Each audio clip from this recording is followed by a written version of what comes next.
Depuis ce jour où les parents d'Ella avaient refusé de faire expulser Obina, Ella avait changé de manière de marcher. Elle avançait dans l'école avec une mission. Une seule idée occupait son esprit: faire de la vie d'Obina un enfer. Elle le détestait sans même le connaître. Elle le détestait parce qu'il ne venait pas du même monde qu'elle. Elle le détestait parce qu'il n'était pas riche. Et surtout, elle le détestait parce qu'il avait obtenu une place dans leur école grâce à son intelligence, pas grâce à l'argent. Pauvre garçon, tu n'as Pour pas ta elle, place ici. ce simple fait était inacceptable. Chaque matin, Obina arrivait le premier, souvent en marchant parce que son vieux vélo tombait régulièrement en panne. Il essuyait son front, secouait la poussière de ses chaussures et s'asseyait à sa place pour relire ses cours avant que la classe commence. C'était devenu une routine pour lui. Arriver en silence, se concentrer, éviter de croiser les regards des élèves qui le détestaient sans raison. Mais ce matin-là, à peine s'était-il assis qu'un rire éclata derrière lui. « Hé, regardez-moi ça! Le pauvre est arrivé encore plus poussiéreux que d'habitude !» Obina n'eut même pas à se retourner pour savoir qui parlait. C'était Ella.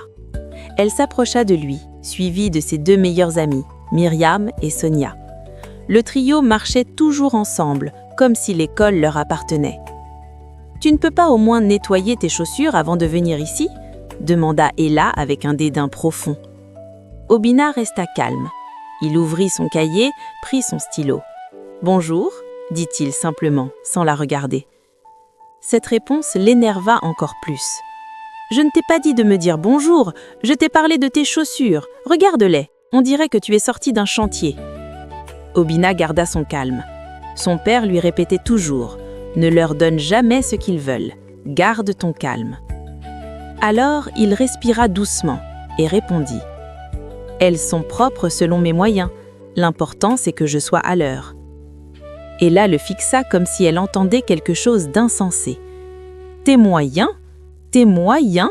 répéta-t-elle avec un rire moqueur. « Tu entends ça, Myriam ? Ce garçon parle de ses moyens, comme si ça comptait dans cette école. » Myriam secoua la tête. « Il devrait être reconnaissant d'être ici, c'est tout. » Sonia ajouta « On devrait lui interdire de s'asseoir dans la même classe que nous. » Ella leva la voix. « Tu entends ça, Obina ?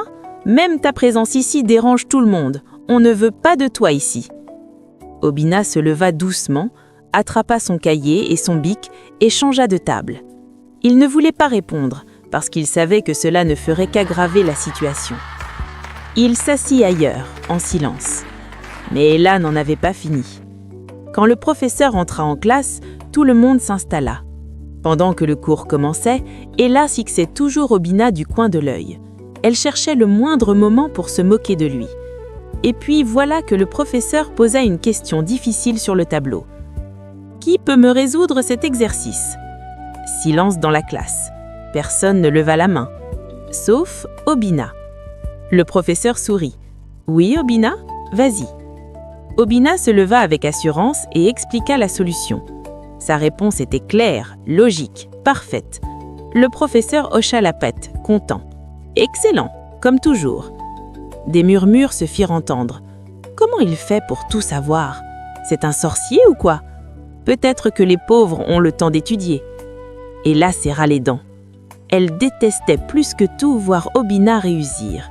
Cela l'agaçait, l'étouffait, la rendait jalouse. Elle leva la main. « Monsieur, dit-elle, je pense qu'Obina triche.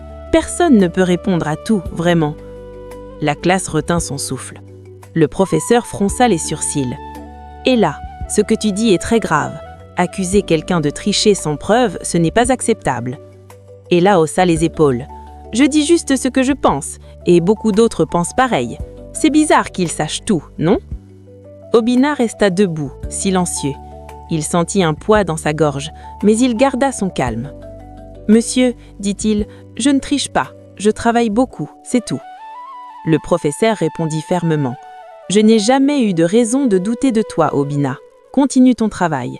Et là, je te conseille de te concentrer sur ton propre progrès. » La remarque fit rougir Ella. Elle se sentit humiliée devant la classe, et elle se jura de se venger. La pause arriva. Les élèves sortirent manger dans la cour. Obina mit la main dans son sac, sortit un sandwich simple que sa mère lui avait préparé et alla s'asseoir en dessous d'un arbre pour manger tranquillement. Mais il n'eut même pas le temps de prendre une première bouchée qu'un groupe d'élèves l'entoura. Ella était au centre. « Alors, monsieur le cerveau du pays, tu manges quoi aujourd'hui ?» demanda-t-elle en arrachant son sandwich. Obina voulut réagir, mais il resta immobile. Elle regarda le sandwich, fit une grimace. « Vous voyez, même son repas crie pauvre. Je ne veux même pas toucher ça. » Ses amis rirent.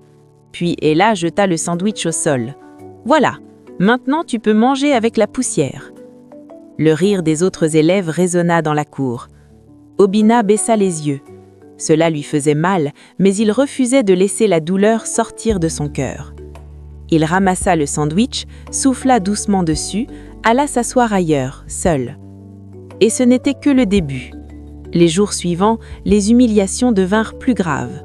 On déposait des papiers sales sur sa table avant son arrivée. On mettait de la craie dans son casier.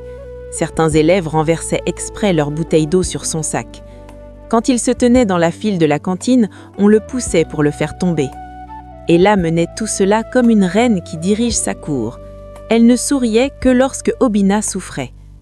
Un jour, alors qu'il entrait en classe, il trouva quelque chose d'horrible. Sur son bureau, quelqu'un avait écrit en gros « Retourne chez toi, pauvre ». Toute la classe éclata de rire. Obina ferma les yeux un instant. Il inspira profondément, puis prit une éponge et effaça les mots sans dire un mot. Mais c'était ce jour-là qu'il décida, sans le dire à personne, de devenir encore plus fort, plus intelligent, plus discipliné, plus concentré, parce qu'il savait que dans ce monde, c'était la seule arme qu'il avait. Pendant ce temps, dans le cœur d'Ella, un autre sentiment se formait. Elle ne voulait pas l'avouer, elle ne voulait même pas le reconnaître, mais chaque fois qu'Obina répondait juste en classe, chaque fois qu'il restait calme malgré ses humiliations, quelque chose en elle bougeait. Un mélange étrange de rage, d'admiration cachée et de frustration. Elle ne comprenait pas comment quelqu'un qui n'avait rien pouvait garder autant de force. Alors, pour compenser ce sentiment qu'elle n'arrivait pas à identifier, elle l'humiliait encore plus. Et ainsi, jour après jour, l'école devint pour Obina un champ de bataille silencieux. Un lieu où il marchait la tête haute malgré la douleur. Un lieu où il se construisait sans que personne ne le voie. Un lieu où il forgeait son avenir sans le savoir. Et un jour, ce même lieu serait témoin de quelque chose d'incroyable. Mais pour l'instant, la guerre entre Ella et Obina ne faisait que commencer.